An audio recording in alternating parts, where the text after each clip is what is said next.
اعظم بنیری صاحب یو ځل بیا ستاسو په فرمایش راغواړم چې څه شعرونه شریک زما په خیال یقینا ما ستاسو د مینې هغه حق ادا نه کو ما سم شعرونه ونه وي او وقاص ته د واده مبارکي ورکوم زه په خپله باندې ډېر زیات ستړی یم او سیټ هم نه یم شعرونو ویلو ته ویم به څه به ویم چې څه په خوله راځي به هغه به ویم چې که بې تا نه مې په زړه باندې څه غم وي لیونی نو ستا په سر مې د قسم وي که بې تا نه مې په زړه باندې څه غم وي لیونی نو ستا په سر باندې لیونی نو ستا په سر مې د قسم وي تجربې د پښتون په وجود کېږي که ټوپک او که خنجر وي او که بم وي تجربې د پښتون په وجود کېږي که ټوپک وي که خنجر وي او که بم وي او یو څو شعرونه نور چې ذهن لقمې نه راځي چې څه ویم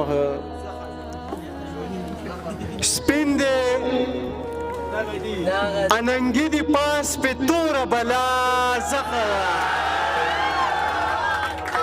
سپین دی اننګي دي پاس پې توره بلا زخه ده دغه یوه نښه مې د زړه د پاسه خښه ده چاوی غنم رنګه چاوی توره چاوی سپینه ده او ما وی قلاریږی دا زما د زړګي خوښه ده چاوی غنم رنګه چاوی توره چاوی سپینه ده ما وی قلاریږی دا زما د زړګي خوښه ده او یو څو شعرونه نور ویمه چې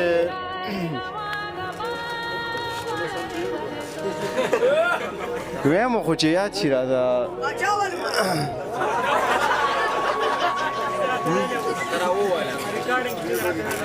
ها ویمه څه نه څه خو ویمه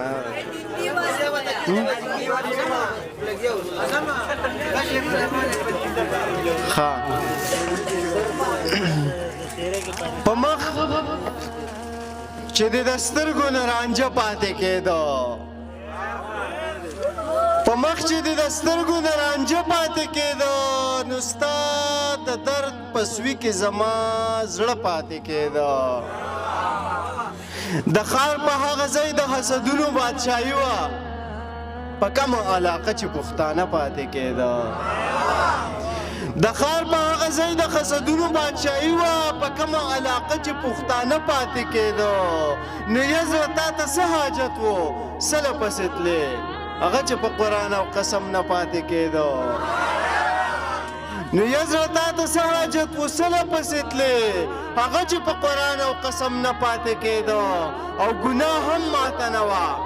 او ما ځان هم ګناهګار کو توبه چې د جانان په خوله به څه پاتې کېده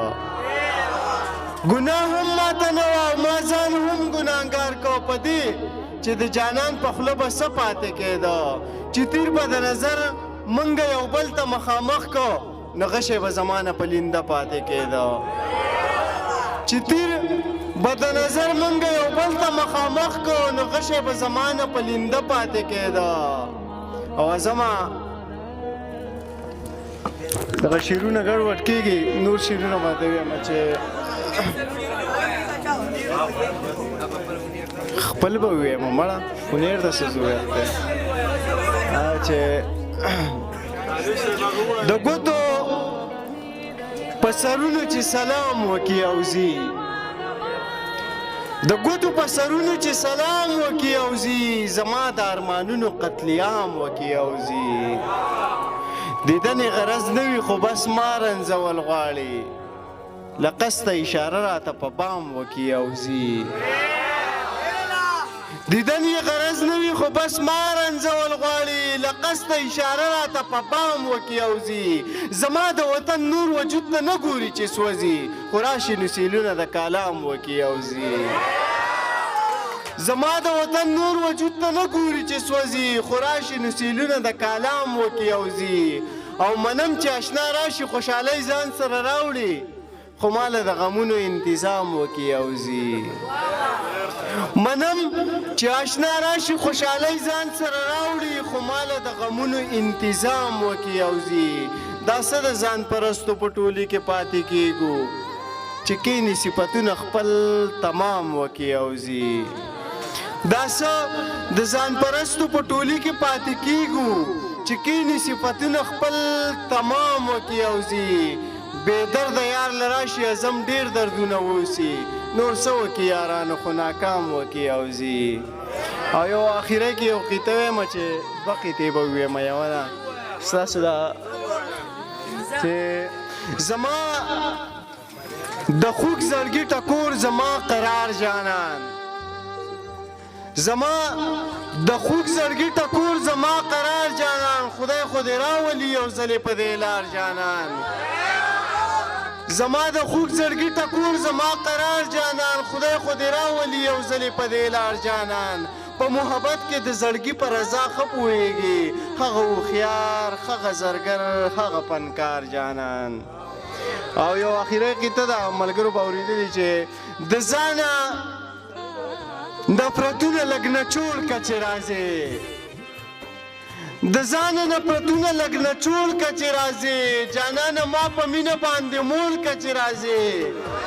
دیدن کې چې مې خوږ زړه ته قرار ورکوی نه شي الله خو دې په تندر باندې سوړ که چې راځې